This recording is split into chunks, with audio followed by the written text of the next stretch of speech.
Labyrinths is brought to you by Knox Robinson Productions. Please consider becoming a patron. For as little as $5 a month, you can listen to Labyrinths ad-free. Visit patreon.com/Knox Robinson to learn more.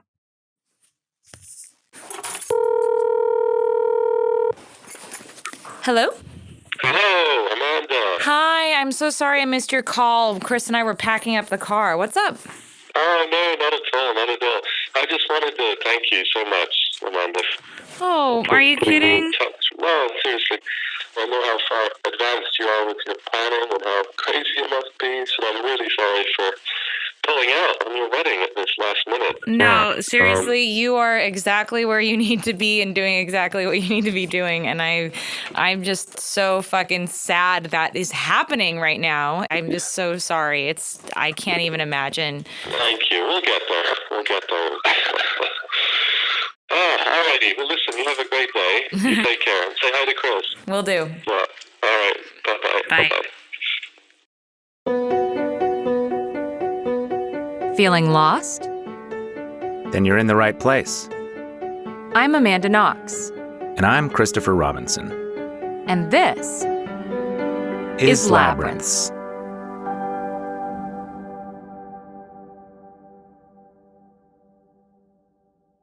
Please allow me to introduce you to our dear friend, Tom. Parliamo italiano un po'? Sì, mi farebbe piacere, anche potrei... Buona pregunta. Ho dimenticato molto perché non ho parlato molto questi ultimi anni, ma sì, allora mi chiamo Tommaso. Va bene, lo so. Lo sai?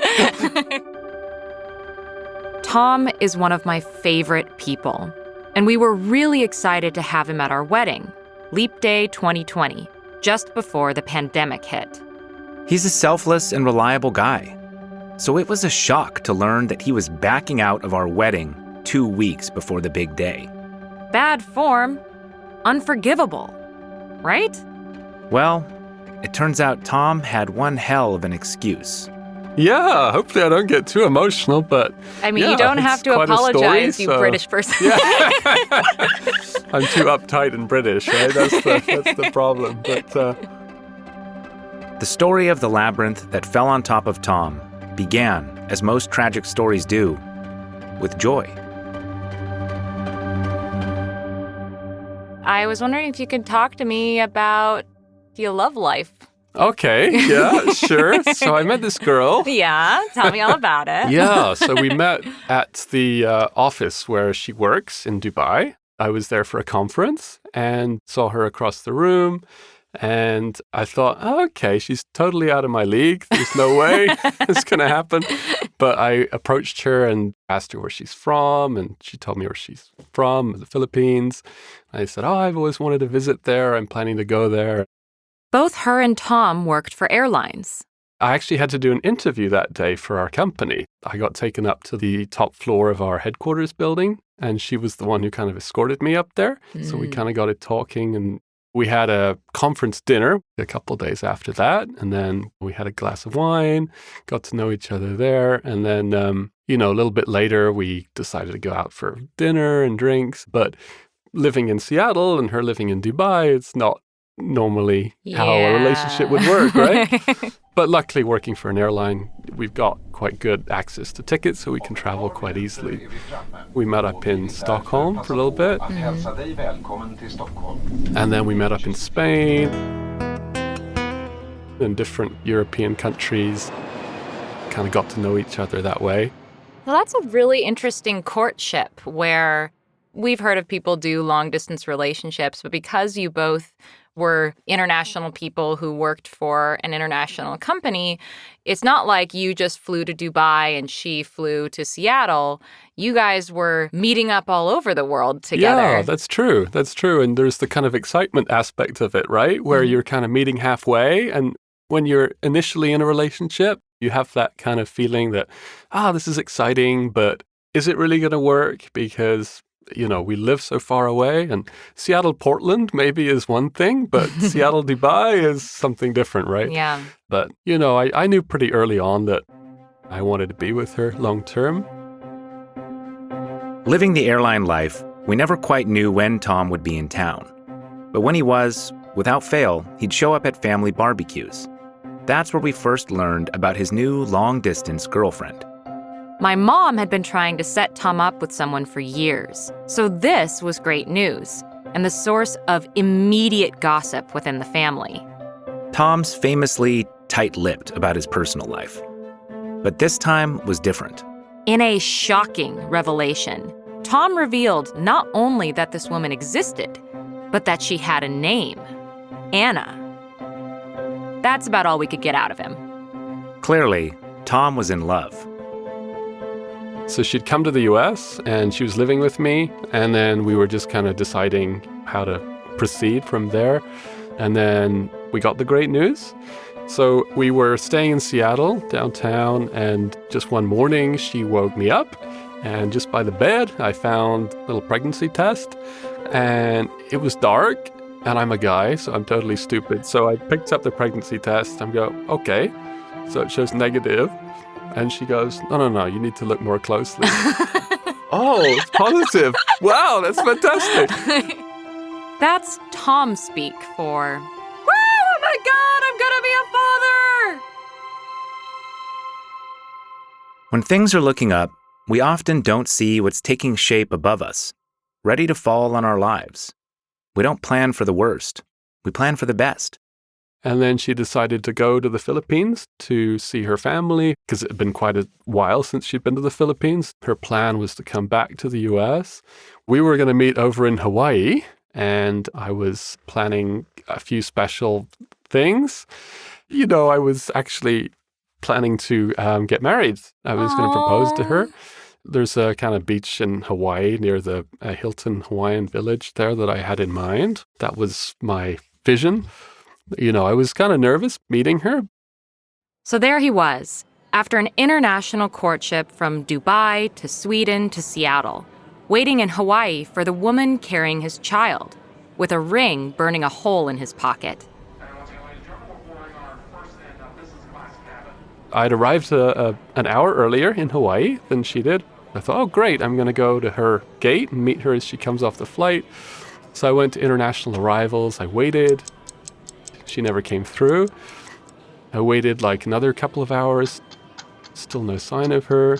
3 hours, and everybody from her flight had come and gone. My joy quickly turned to shock. Luckily, I found a really friendly information desk lady who said, okay, let me go and find out what's going on.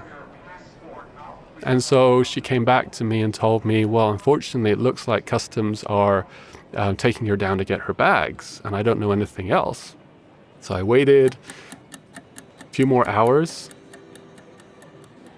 I got a call from a CBP officer who said, I can't give you any information because, you know, you're not married and you're not next of kin. The only thing I can tell you is she's not entering the United States today. She was declared inadmissible. Did you have any idea of why this was happening? No, you know, she had a valid visa to enter the US, a 10-year visa, which she'd used once before. So I was confused as to why, because she was just coming for a trip to the US. We found out later, this was a week after the Trump administration put more restrictions on tourists coming in, and in particular, tourists who are pregnant.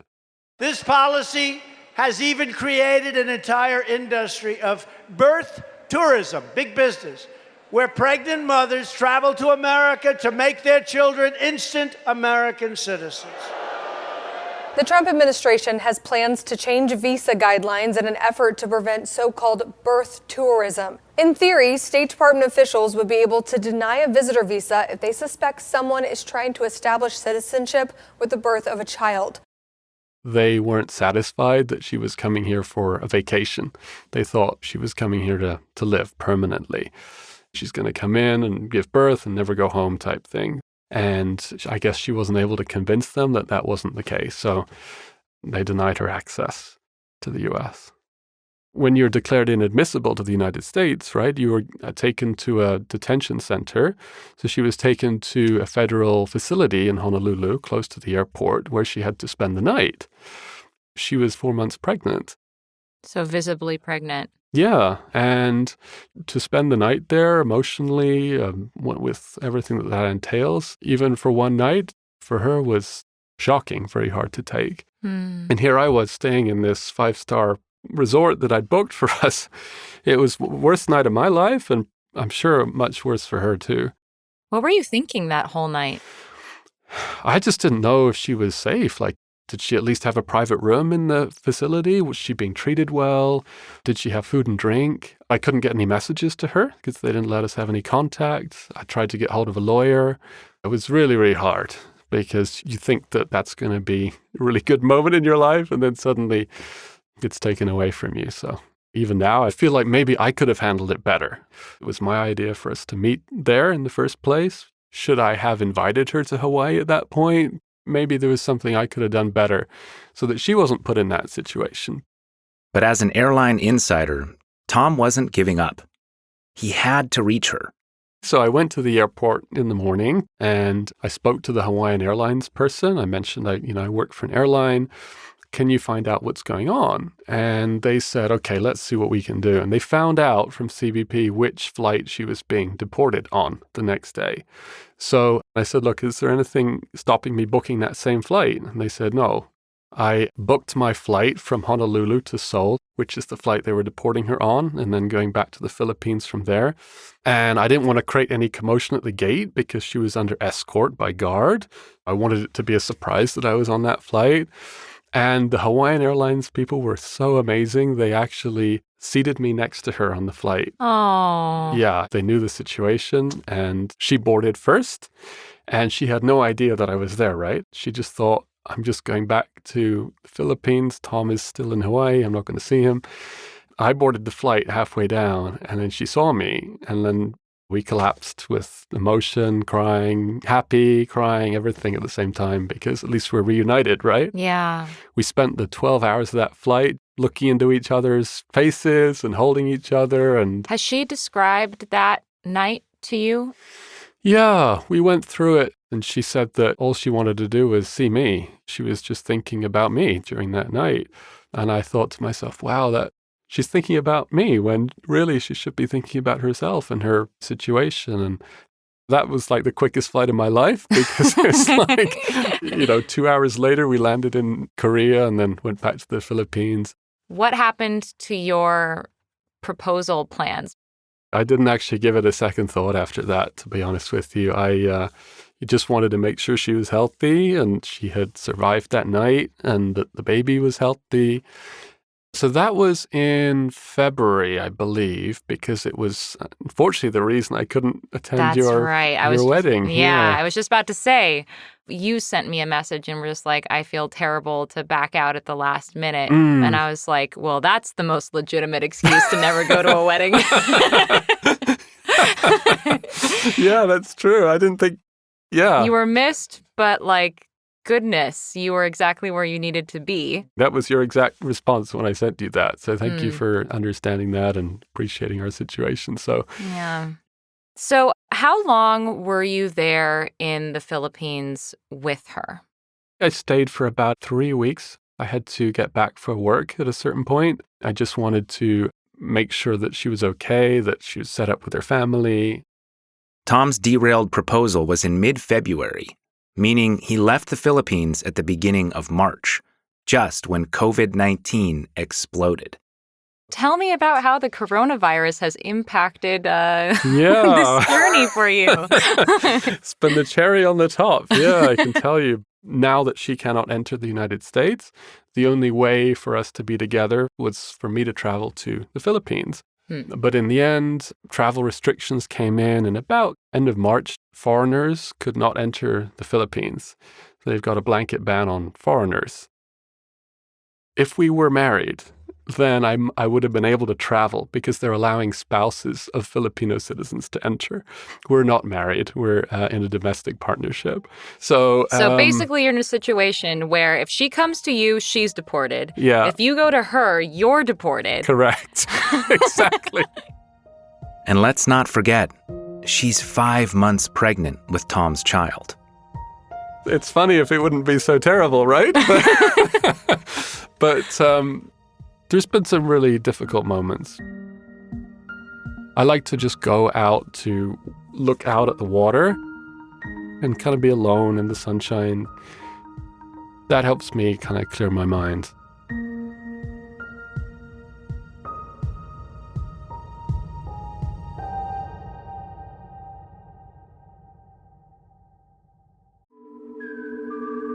We could give you lots of reasons to support Labyrinths on Patreon, including ad-free episodes and exclusive patron-only content. But why not hear it direct from a listener? My name is Henry, and I've been a supporter of the Labyrinths podcast for some time. I can totally relate to the concept of feeling lost, and I think the stories have helped me tremendously getting through these last couple of years, and I think they would help others as well. Visit patreon.com/Knox Robinson.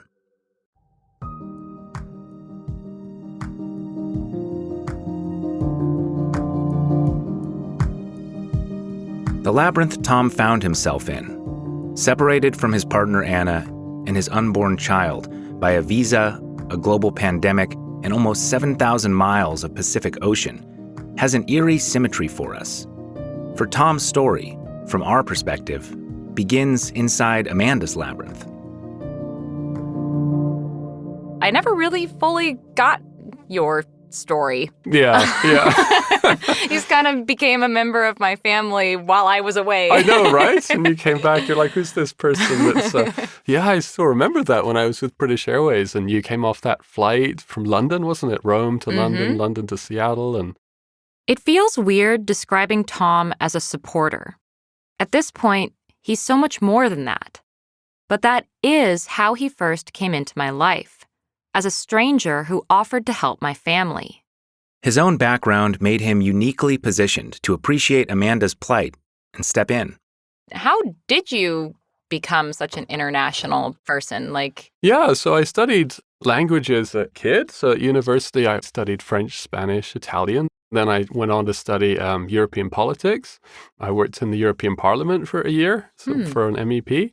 But then my other passion was always like aviation and flying. And I thought, okay, maybe I can marry my love of languages with flying as well as politics.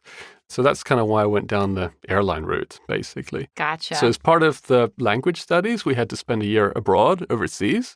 So I went to live in Switzerland for a year to teach English. And then they gave me 3 months in Perugia to go and live there and study Italian, which I think was maybe about a year before you were there, I think. I did not realize that we were ships in the night like that. Yeah, right? But you also have a bit of a love for languages too, right? Yeah, no, I'm actually thinking about how I could have taken a very similar path as you because of that. I really love languages. I mean, I went to school to be a language major, and I thought that I might do something like work for some political institution that needed translators. And I very easily could have become a stewardess and be traveling around because travel was really important to me, and also connecting with people across cultures and languages was really important to me. So I feel like we have that in common. For sure, for sure. So how did you first hear about my case? I think it was through the media. The year after I got back from Perugia, I recognized right away the university where I studied and some of the people I kind of knew. And then it was obvious that you were being mistreated. I knew, because I lived in Italy for a while, how everything is blown out of proportion and everything's dramatized to the nth degree to try and sell newspapers. I already distrusted a lot of the British tabloids, and I knew that they were kind of making a big thing out of it. And I've never really got involved in anything like that before. But then I thought, well, how could I help? But how do you go from being someone who appreciates that something is crazy to, I want to help?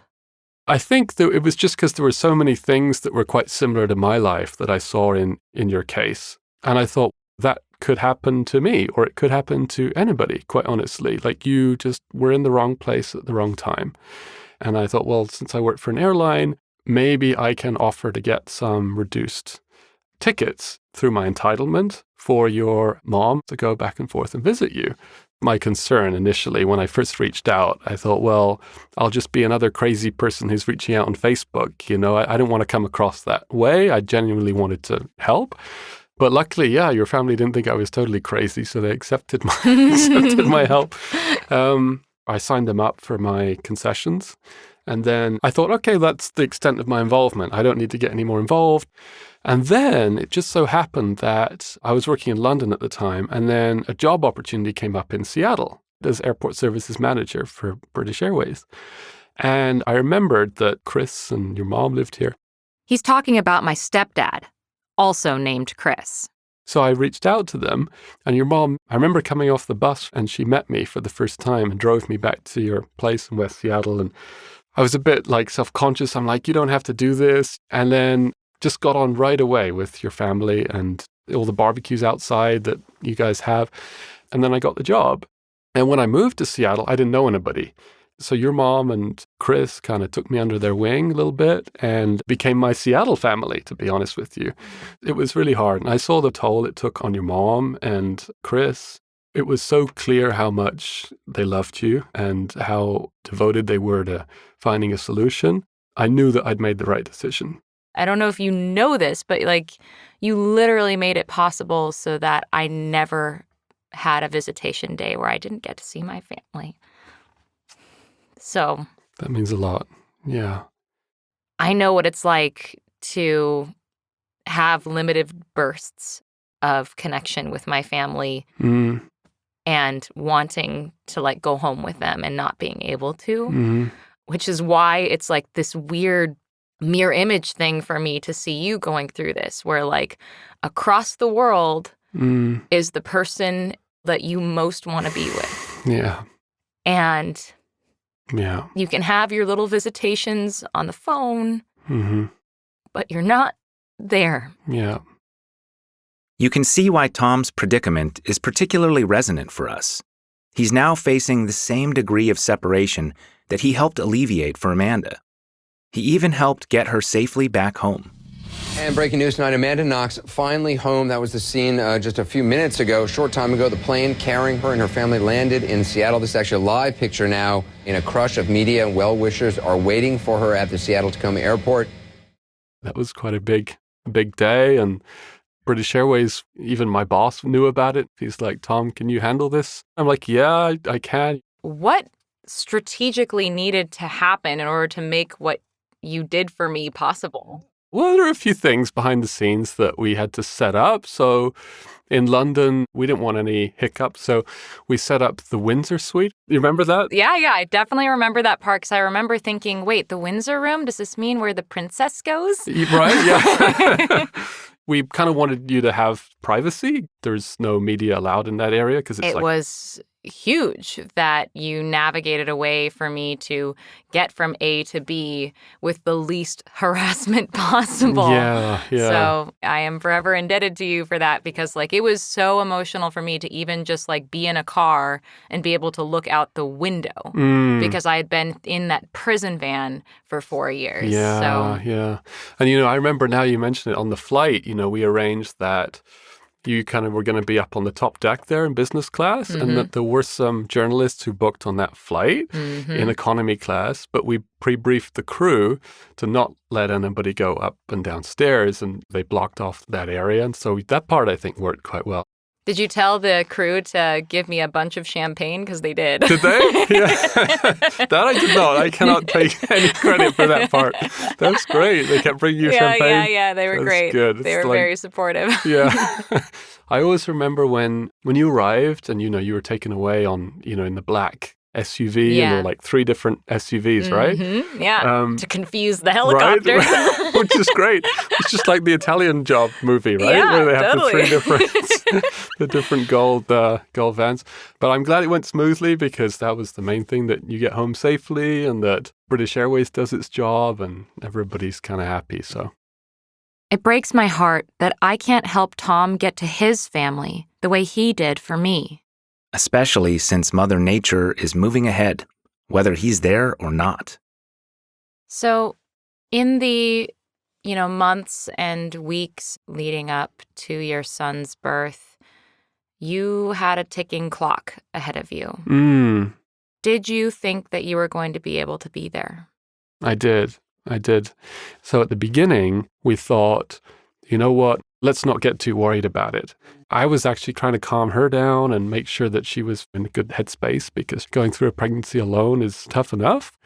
There was a point where we kind of suspected travel restrictions were going to come in place, because working for an airline myself, I could see that different countries were closing. Like one by one, they were closing. So I thought, I've got this window. I could travel there right away, but then I would have to give up my job and I would have to just go out on a limb. So on the other side of my brain, I'm thinking, well, I also need to support my child financially. So we decided, okay, you know what? We think that COVID situation probably will pass in a few months, and hopefully I'll get a chance to travel before his due date in July. And then April came, May came, June came, and restrictions in the Philippines got even more intense. And then once they put in the ban for foreigners to travel there, then we got seriously concerned. And we thought, how is this ever going to happen? Were you ever able to feel the kicks from your baby? No. It was too early on in the pregnancy when we went our different ways. It's definitely tough. I wish I could have put my hands on her stomach as the baby got bigger and held her from the back. It's my first child, so I would have loved to have gone through that. We got used to video calling, FaceTime, so I was able to follow her pregnancy that way. Were you able to Zoom or face chat into any of the doctor visits? Yeah, we did a consultation together, talking about whether she'd be induced and things like that. So that was nice because I felt part of the conversation. Once it got to July, we had all sorts of decisions to make. The baby was larger than normal, so we had an option to do an induced labor, but we decided against that because we thought that'll give us more time for me to be able to travel. But in the end of it all, I just sort of said to her, the health of the baby is the most important thing. I will get there if I can, and I'll bust my gut trying to get there, but let's not make a decision that puts anybody at risk. Do you remember the moment that you realized you weren't going to be there? I do. I remember I was at home and we were just chatting, and normally I'm super optimistic about things, but there was a point where we just sort of thought, okay, we have to be realistic. It's not going to happen. I felt like I'd let her down because I wasn't there. The onus was on me to have been there, and I wasn't. And then it happened. 5 p.m. Philippines time, I got a text from Anna to tell me that she was going into hospital. The contractions were pretty frequent. And then I basically was just waiting, and she was in the labor room. So from 7 a.m. our time in the US, I was just in my apartment. I tried to watch TV or make breakfast, but none of that worked. I was about to say, what were you doing? Yeah, right. So I literally just sat there. I was on my couch, and I had to stop myself from over-messaging her family. Where were you emotionally? I was really worried about the situation over there with COVID. The healthcare over there is okay. It's not to the standard in other parts of the world. So that was on the back of my mind too. But I never shared that with her because what would that have achieved? She's got no choice but to proceed, right, with things. So, and I thought it was going to go on all day. That's what I was mentally prepared for. So I kind of hunkered down. And then sure enough, about an hour and a half later, I got a message from her niece who said she had dilated. That was a good sign because it meant she was going to have a natural birth. And literally half an hour later, the baby was born. And it was so fast, faster than I anticipated. My mind wasn't ready for that. I missed the birth of my first son. That will always be something that I regret. I'm just so in awe of her to go through that and deliver naturally in the midst of a pandemic with a lack of support. I wasn't there, and she did it all by herself. So when was the first time that you saw your son? It was about 11 a.m. U.S. time, and my partner's niece snuck into the room where the baby was taken, and I saw the video of him for the first time, like 30 minutes old, and I couldn't believe it. Sure enough, we had a baby. It's like, it's right there. Oh, yeah. It's like, okay. And I was just so proud. He was so cute. He had like a blanket wrapped up almost to his head. Well, I can also imagine like your impulse to just want to touch him, right? Yeah. Because like this is through a screen. Yeah. It's almost like you're having a long distance relationship with your son. I know. It's happy and sad at the same time. There's one video in particular that I watch of him. It's about 2 hours after he was born, and he's being bathed by the nurse, and he's putting his hand up, asking for help, like babies do, and I'm not there, right? I should be there, holding him and protecting him from this stranger who's bathing him.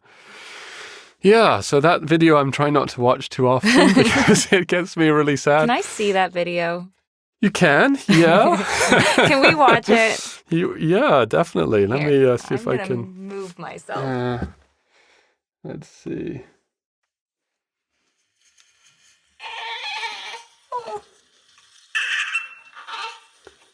See how delicate he is? And she's like moving his, and he's like, I don't like that because I want to be inside, a nice warm tummy. And so.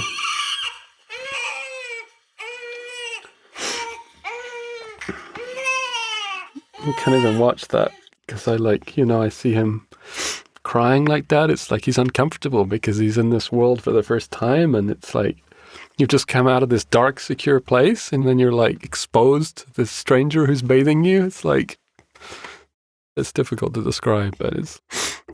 Try and describe it for me. It's just hard because you know that nothing wrong is happening, right? So the nurse is doing her job. But, he's crying because he doesn't know where he is. And I feel like my job should be to make him feel comfortable, make him feel protected. And I can't because I'm like 8,000 miles away. That's the hardest part in this, being powerless to like be part of your kid's first moments on the earth, Did it immediately feel real? Like when you first saw that first video, did you immediately think, oh, he's real and I'm a dad? I knew right away when I started crying watching those videos, all of a sudden everything changes. And you think, this is my life now. My son is my life. Like I will do anything for him. It's just a natural feeling. You don't have to try. It just hits you. So, I will have to make it up to him, right? The fact that I wasn't there for the first month of his life. We're going to make it up to him and give him so much love. Can I ask how many times you've seen that video that makes you cry? How many times have you watched that video? Pretty often. I don't cry much, and I've been crying here talking to you, but I don't often do that. And there was one time I just went into the bedroom and lay down on the bed and just put my head back and just cried for 20 minutes. But I'll never forget that video, and I'll show it to him when he's older. I'll say, look, this is the first video I saw of you, right? Yeah. It's getting easier. So like when I just watched that video with you, I was a little bit emotional, but not as bad as I have been. Maybe because I know I'm on the verge of going there, knock on wood. Yeah. Last week I got some good news from the consulate, having harassed them for the last few months. And they said that there's a new rule in the Philippines that foreign parents of Filipino citizens can travel to the Philippines. So that rule has allowed me to get a visa, and knock on wood, on Friday I should be able to fly out there, and hopefully they don't send me back. But I got birth certificates printed out, I've got photos, I've got all the evidence that you need that I'm the baby's father.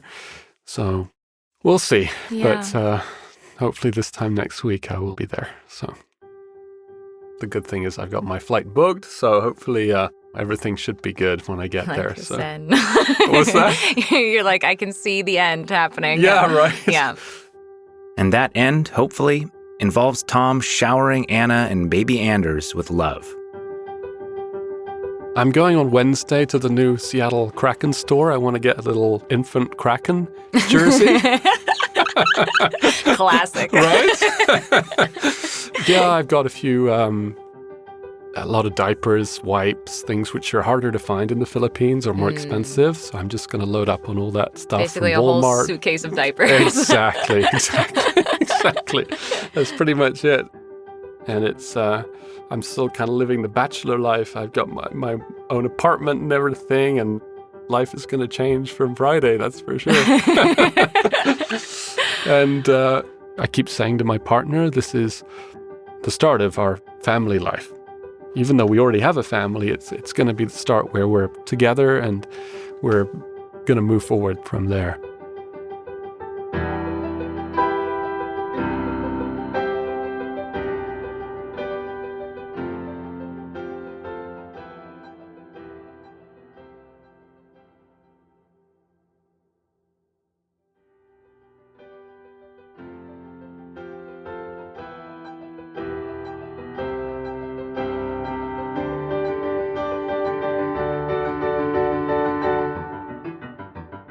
Tom left us that afternoon, packed his suitcase up with diapers, and a few days later, he hopped on a plane to the Philippines. He said he'd give us a call, however it worked out.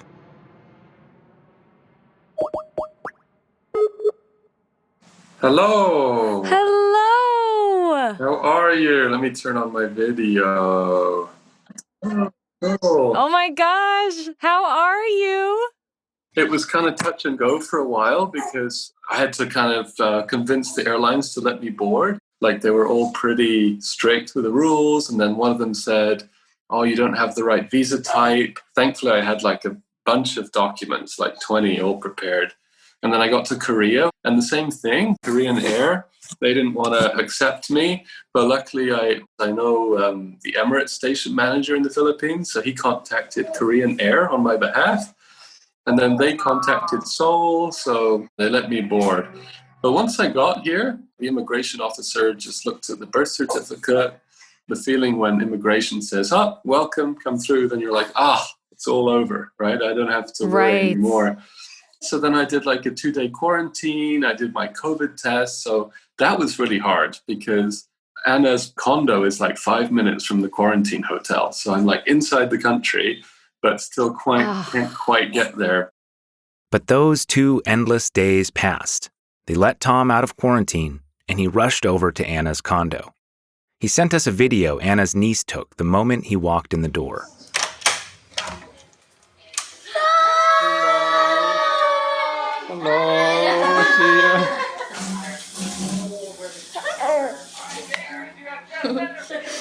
Hello.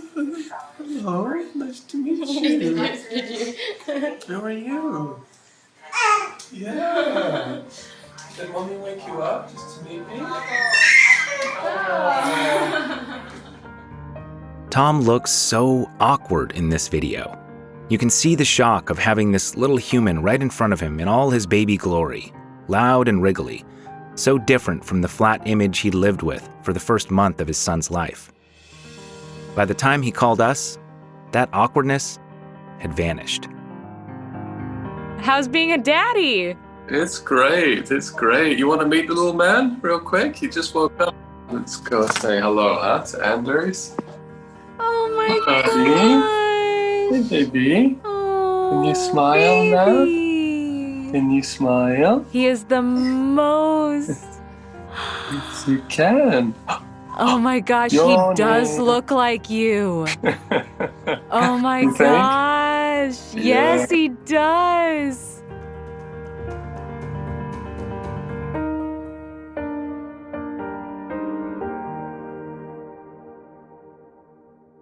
Well, Tom, does this feel like a happy ending? Oh, for sure, for sure. Yeah, it couldn't have gone better, since we last spoke.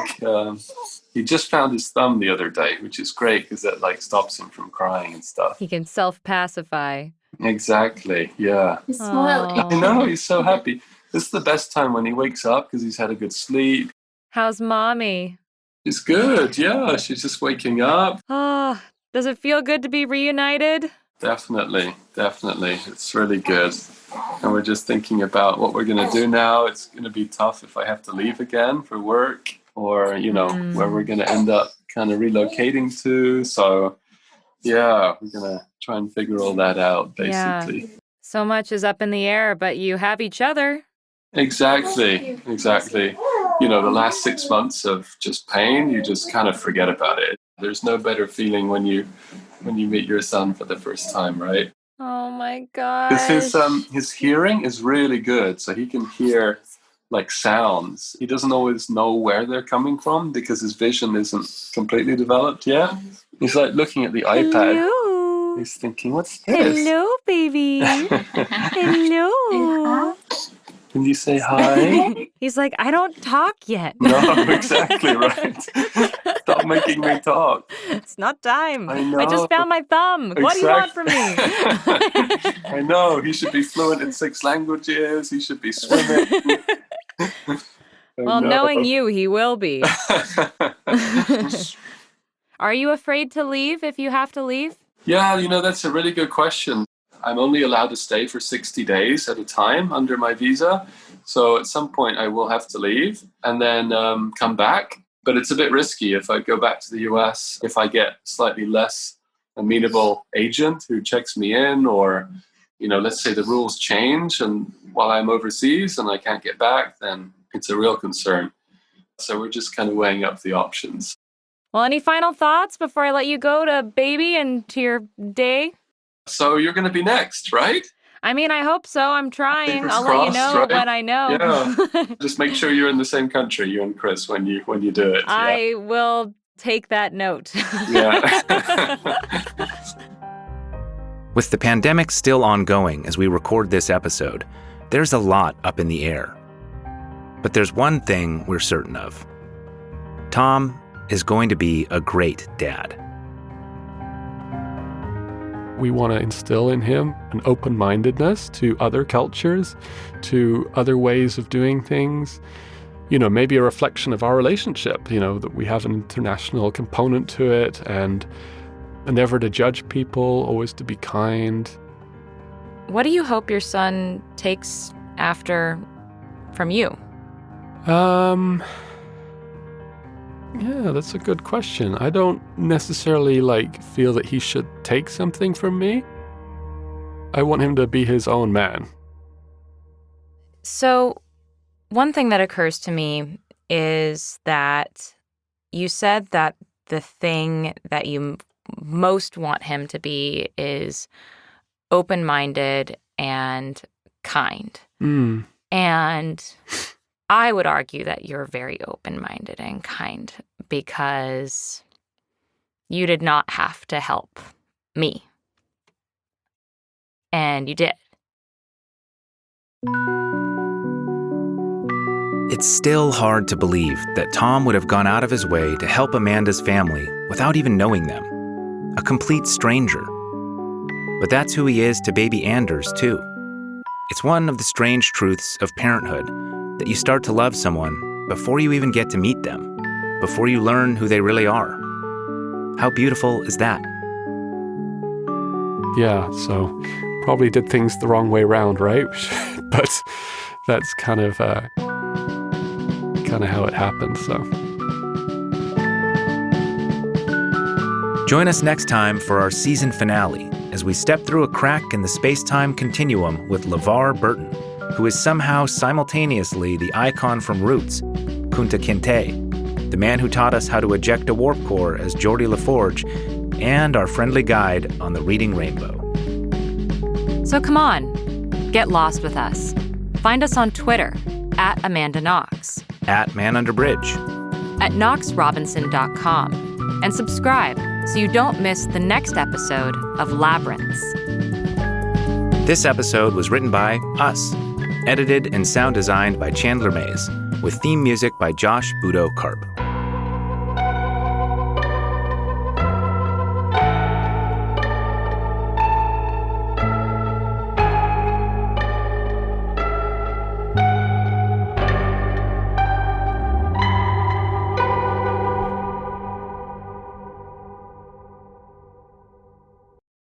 In the Labyrinth's podcast system, the listener is serenaded by two separate but equally important hosts, Amanda Knox, who brings authenticity and empathy, and Christopher Robinson, who brings intellectual curiosity.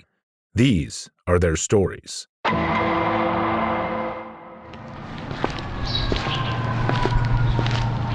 What do you think, Knox? Looks like a podcast junkie, shot up with one too many ads. Should have become a patron from the looks of it. Who wouldn't prefer ad-free episodes and signed books and live video hangouts over overdosing on ads in an alleyway? Don't patronize me, Knox. Leave that to the listener. Visit patreon.com/Knox Robinson.